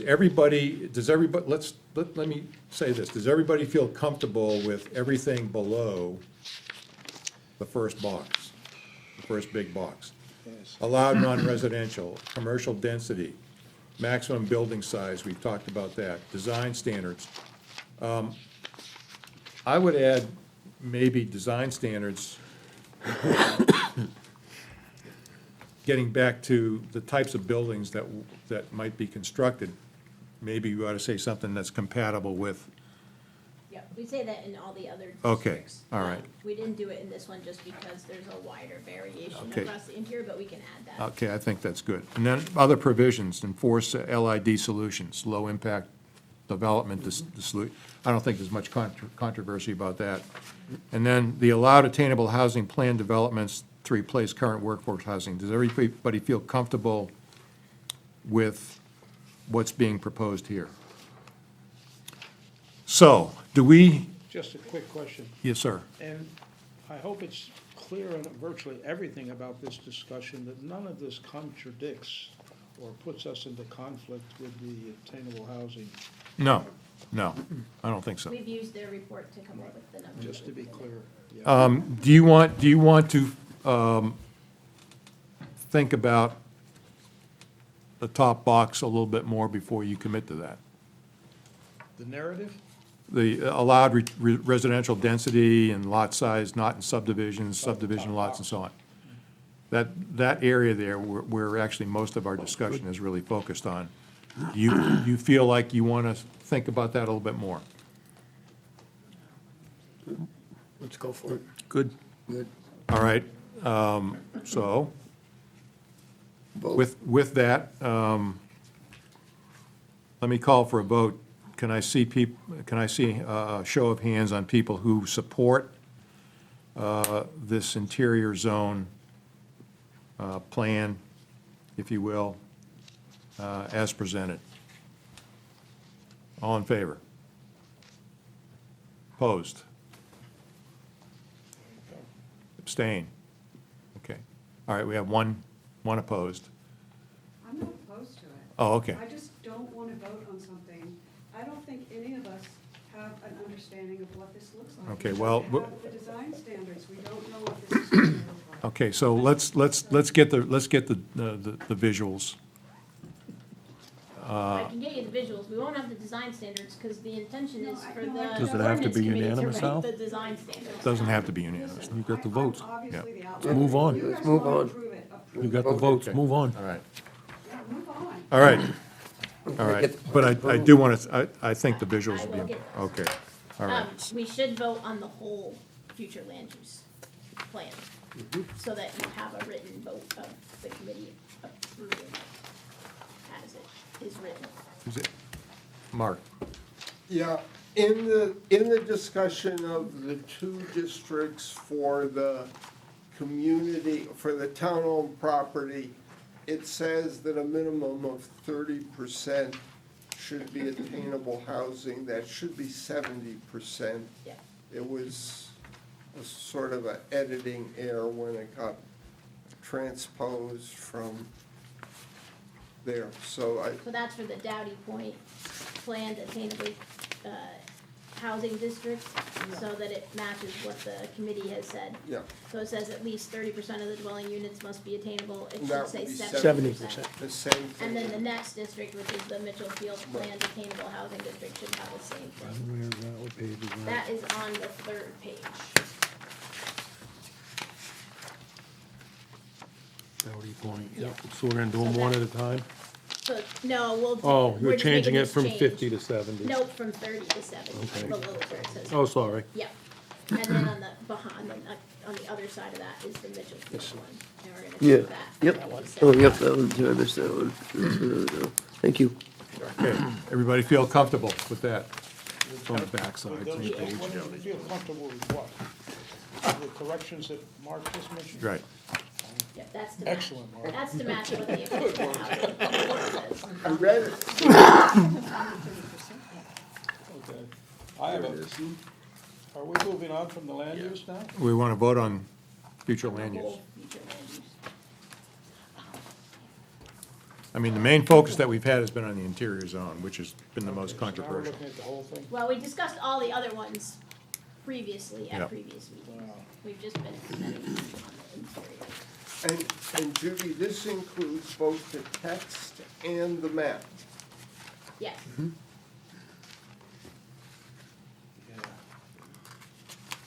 which you all have a PDF copy of. We're ready to move forward. Let's vote. What does that mean? Call for a vote to For, approve The whole. To the approve the round- whole thing? plan. future land use plan.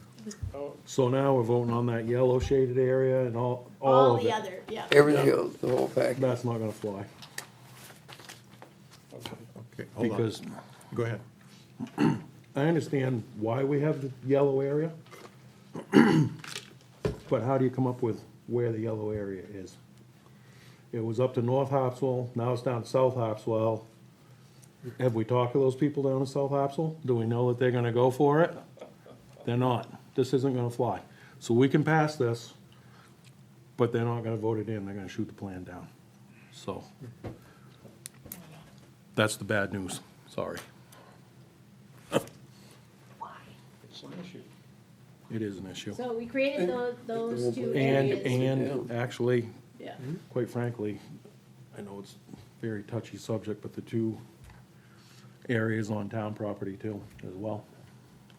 I'm not sure those are gonna What's fly. their objections, George? Nobody wants apartment buildings on Mitchell Field. I shouldn't say nobody. There's a strong opposition to it. And again, the yellow areas, like, quite frankly, we've just moved them around and we haven't really asked anyone, so. Those landowners down in South Harpswell, I have not talked to any of the ones over on Doughty Point, but. I Well, know remember now, we have between, We have till May, right? we have until May, but we have some meetings that are April. supposed to occur. Right. In March And April. and April. And, you know, we have public hearings that we're supposed to do. And if people have an objection and we get that type of feedback, then we're gonna have to make Okay. the necessary corrections. In other words, the fact that we vote on it and move forward doesn't mean That it's etched in stone, it can be changed. exactly. And that's that's, It's a little risky, but that's okay. For it.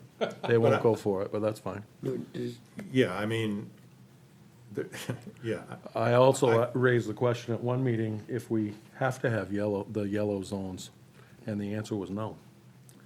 So that's another option as well, Yes. right? Yeah, I mean, you can have whatever you want. It's your town. You guys get to decide what you want. The purpose of the yellow zones was to create a little more density, a place where, because of the soils, the configuration, other things that are in those areas, I mean, we used some analysis to get to those, that they were the best places for a little greater density than other parts of town. And so, that's how they got chosen, was looking at the soils and all that information about what's there. And that there's some commercial in those areas, you know, nearby and, you know, or near the school. And so those would be places where if you were gonna build smaller houses, that they might make sense. That's the intent. They can- So those they- areas are already moving toward diverse uses. They have some little bits of, you know, I mean, you guys don't have a lot of commercial anywhere, so, you know, like they have some, I didn't say this to throw a wrench in No, no, no. tonight's plan. No, I'm that's just fine. giving you feedback that I've gotten from Understand. people that live in that area. right? Judy, I thought. When we you moved had it, I went to talk to a reduced- lot of people in that area, and they were like, no. You had produced a subsequent map that reduced the yellow area around the town office. That is the reduced area. It was bigger than that. That is reduced from what it started as. This, yeah, That's what it said, yeah. and moved. Yeah.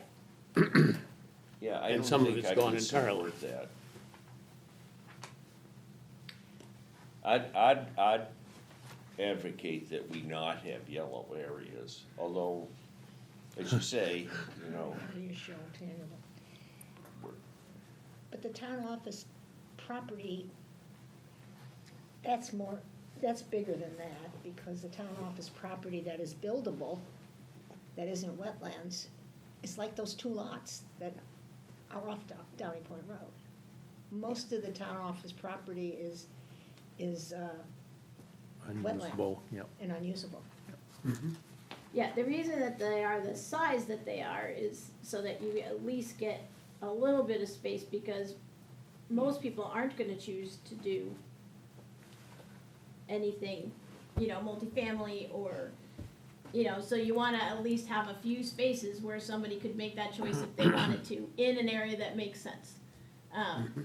You know, you could change the rules for the mixed-use district, you could get rid of the mixed-use district. You could say, you don't want 12-unit multifamily housing, you only want 3-unit or 4-unit, you know, like, that's the most you want somebody to be able to build, that's fine too.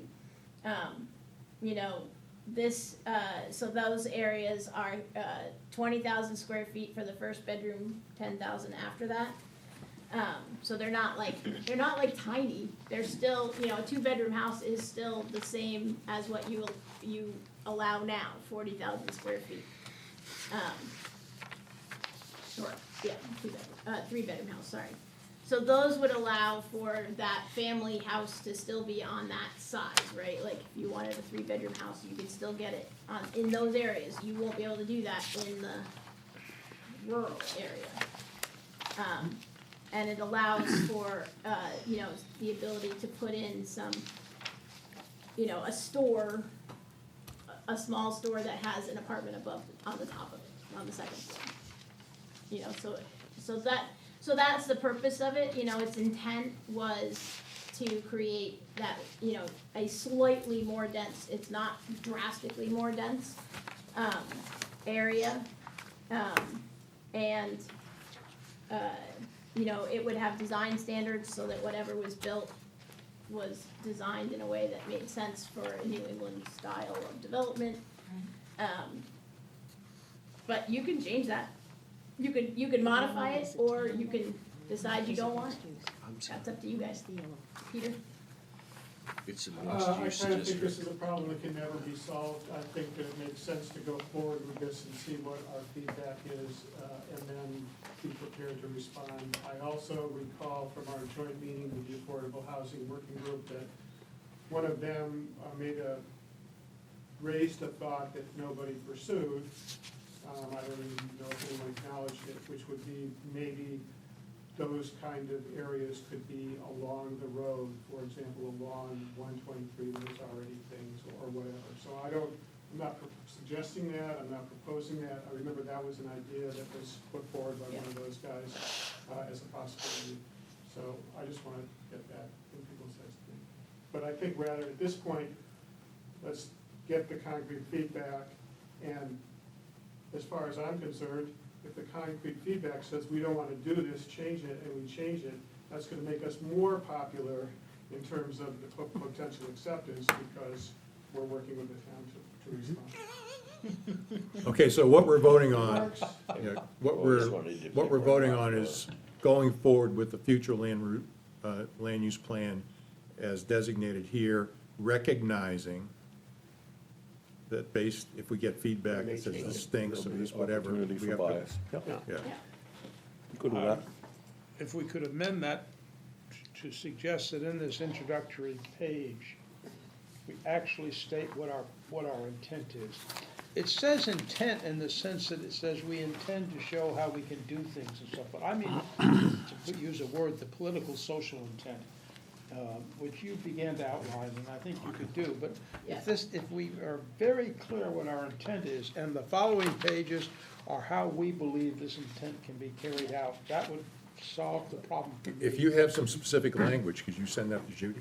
I don't, but I think Judy studied this, but, I will put in some language. I mean, the intention of this document was just for you guys. This is not intended to go out to the public yet.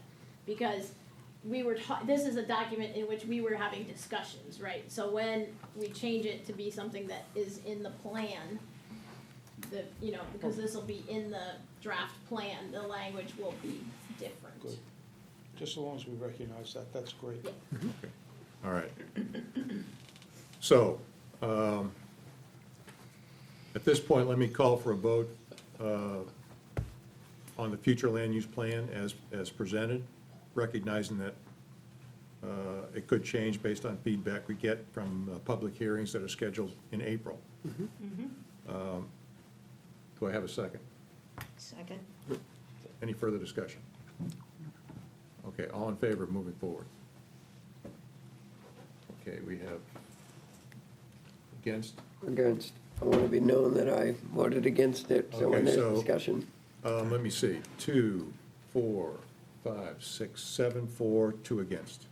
3 against. I'm with George. I agree. I think people are gonna see this and. Oh, did you vote, you voted for it? I voted to move forward, but with extreme bias, with Okay. the understanding that Okay, 7 vote, 7, 4, 2 against, 1. doesn't vote for matter. You with got extreme the bias. votes anyway. It doesn't matter. So either way, but All right, as long as the people have a chance to speak their mind on that, I'm good. this gets us to another step Right. closer to where we want to be. Correct, This is not locked in stone yet. It's going to have to be pretty Correct. soon. right.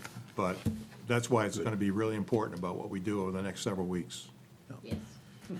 Okay. Speaking of which, I put together an article for the Anchor. I sent it out to the vice chair, the town planner, and Viewshed, only because I wanted their comments before I sent it out to everybody. It essentially says that we're going to delay the rollout of the plan and explain that a fundamental reason was that we realized that while we talked about pieces of this with the community, we have not presented the thing in totality so that everybody could kind of look at it and say, okay, here's what the whole thing looks like. So, and then I put a couple of things, key dates, if you will, coming forward. I mentioned the public hearing on April, I think, 11th, I thought it was 10th. I'm not positive. 10th or 11th, I can't remember the dates. 10th-ish. 10, or about 10 April. If needed, another one on the 24th of April. I mentioned the fact that we would try to have handouts at the town meeting on March. Those handouts would also be available at the town office. I mentioned that our goal now is to get this to a vote before the town on the 11th of May. And I also mentioned that we were in the process of putting together some information sessions in March to discuss this plan and to get input from the community, which brings me to my next point. We have a couple of ways to go with this. One thought is, we have 3 information meetings. One in or on or around Cundy's Harbor, Orrs Bailey Island area, maybe at the schoolhouse, one on West Harpswell. That means we'd have to have 3 presentations. And you might get more attendance in each one of these areas, but it's going to require a little bit more work. The other option is to have one meeting, like we've done before at the school, where the entire town is invited to look at it and do it that way. What do you guys think? What do we think more people would attend, I guess? Well, both, yes or both. I mean, should we have one meeting, information meeting on this plan, or try to divide it up into 3 and separate it in terms of town?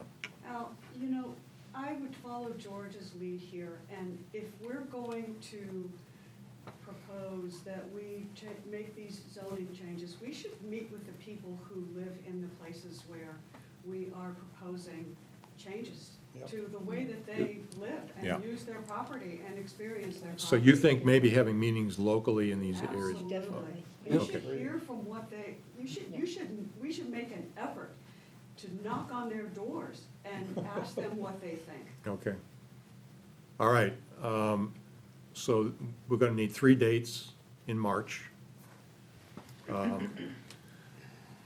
I'll try to put that together in collaboration with the town planner and Judy. I'm perfectly willing to do the Oars Bailey Island pitch. I'll try to put together I knew the harbor. Yep. I knew the Cundy's Harbor one. right, and what we're gonna have to do is put together an outline. Here are the points that we need to cover, and get people's feedback as soon as possible after the meetings. I think it's also gonna be important to talk, to neighbors. If we drew up a list of community groups and points of contact early in this process. If we can reach out to those groups, Holbrook, Foundation. Community Foundation, communities like that, Mingo, I talked to Mingo, I talked to several other organizations in Oars and Bailey Islands myself. Hopefully, we can reach out in that way. But we need to have a script, and we all have to have the same script. Yes, please.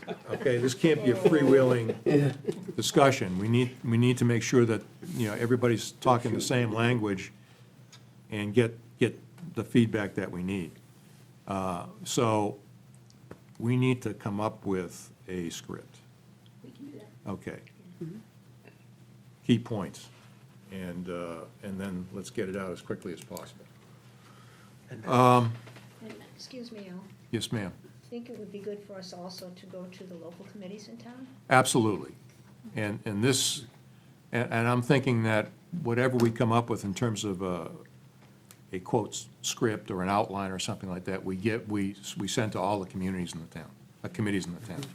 And also, you talked at the last meeting about having, maybe at the library where somebody could come in and ask questions, is yeah. that still? I'm thinking, if people are available to do that, that's fine. We could also have the outlines, at the libraries, just as another place to pick them up. I also mentioned Harpswell Community TV. But again, and I'd be happy to do that, and just as a way to reach out to people who can't meet in these other ways. And social media, I assume we're gonna talk about. Yeah, well, I mentioned the Harpswell Anchor article for this March Harpswell Anchor. And I will, do you have you seen it? Have you seen what I put? Yes, and we'll we have have a some. few edits for you. Yeah, just. Okay, all right, so once I get all the edits and inputs, I'll send it out to all you folks. It needs to get to the Anchor by the end of the week. Yeah, but I think one of the things for sure we want in that article is the link to the website where people will be able to get to the draft plan and Okay, comment. fine. And the dates for like the info sessions and things. Yeah, and Okay. if we can get those dates, those March dates in that article by the Oh, end of that the would be week, great, that would yeah. be awesome. All I right. don't know if we can figure out what dates. All right, it's I'll gonna work on that. Hey, Al? Yes, You know ma'am. what would be really great is if the Anchor would do an insert, and I would be willing to help fund that. But You mean, do an insert that shows that plan, and that has, on one page has that Good idea. plan, and then has the table with the information about lot size and all of that. That should be in the Anchor.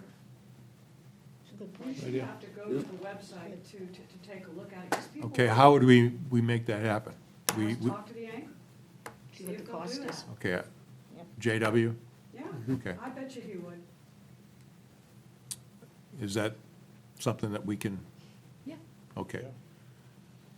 If you can get that to Amy and let her work her magic with. Okay, but it's J- gonna, so just to be clear, we have to get the whole plan finished in the next 2 weeks, right?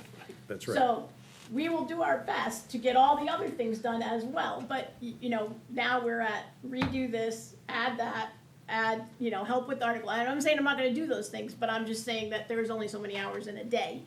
And you know, and we have to get you, and the draft plan has, there's no wiggle room. Okay. The draft plan has to be ready by March 6th. That's the last moment that the draft plan can be available to legally be correct. So March 6th, we can't have anything, you know, so the next meeting that we have scheduled is February 28th. That's when you're gonna have to approve. Well, when you say the draft plan has to be ready by March 6th, I mean, we're having information meetings.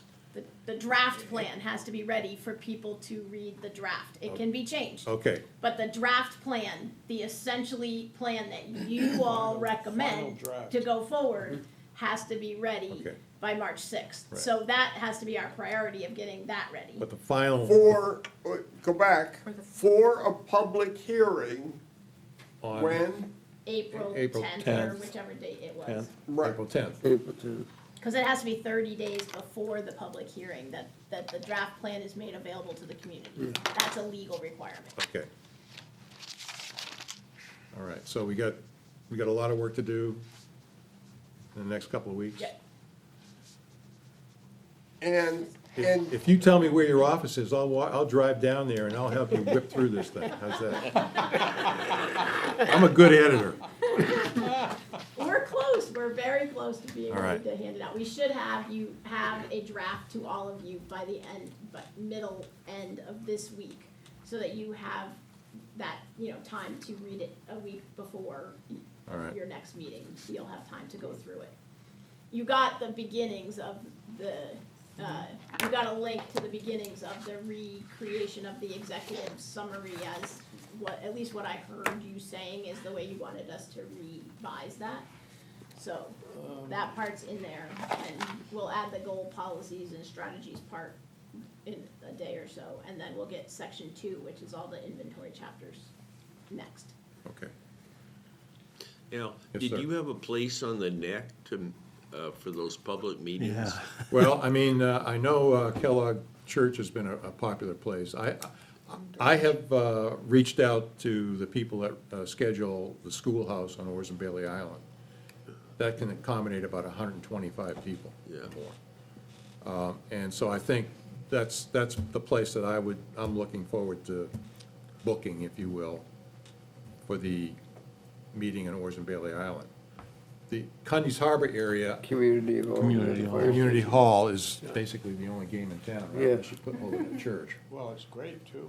Okay. Yeah, it does I've work. never been in it, so. Oh, yeah, it's perfect, yeah. Yeah, it's Yeah. So, do you know somebody that, Yep, I can get in touch with somebody and get it booked, I'll need the date, Okay. on what day. So you wanna look at the town calendar and see when you can schedule these meetings in March, when there's the least amount of other things going on. okay, and then Well, where's the weekend works the best, I assume, for the town, I would assume a Saturday or Sunday. yeah. How long should we try to schedule them for, I guess a couple hours, do you think? 2 hours, 4 hours, what's, 2 hours. 2 hours is good? Yeah. Taxing. Unless you book Usher, and he can come in and. You've never do the seen half my ga- dance Another moves. halftime show. He's got some spare time now. 28. Harpswell Neck, what's the best place? Kellogg? Kellogg or the Grange, either one. Grange. Does anybody have any contacts that we can exploit to get a meeting there? I have somebody to call at the Grange, because I arranged something there 2 months ago. I have a But contact is that person. close enough to the folks that you think would be, They'd turn out there. They'd go to the school on the island if they had to. okay. All right, so either the Grange or Kellogg Church on West Harpswell? Okay. Anything else we need to clarify or discuss? Both. We could probably have all 3 meetings at the same day, same time, couldn't we, if we're Well, we- splitting them up? Or would we wanna do them different days? We do separate dates. Yeah, Cause that way if somebody can't make. yeah, that's that true. time, Yeah, they could always go different part of to, town. always could go to Yep. another one. Yeah, Yep. good I think idea. you That's wanna why I give asked. people as much variety as possible, you might wanna think idea. about doing one in the morning somewhere and That's a one good idea, in too. that, you know, evening, so that some people are more available in the morning, some more in the evening. So you might wanna vary them. Okay. Yeah, could do them all the same day, spread them out. Al, I can One try right and after get the another. South Harpswell arranged once you get the dates, if you'd like. You mean on West Harpswell, South Harpswell? Which part of Harpswell are we talking neck. about? I guess from the neck, from the mountain road down to the event. Oh, okay. Either at the Grange or Okay. at Kellogg's, Yeah, depending on what okay, we that'd be get. great. Appreciate But that. I will check that out. Okay. Anything else we need? I know, Mark, I promised you we'd get out of here at 7 o'clock.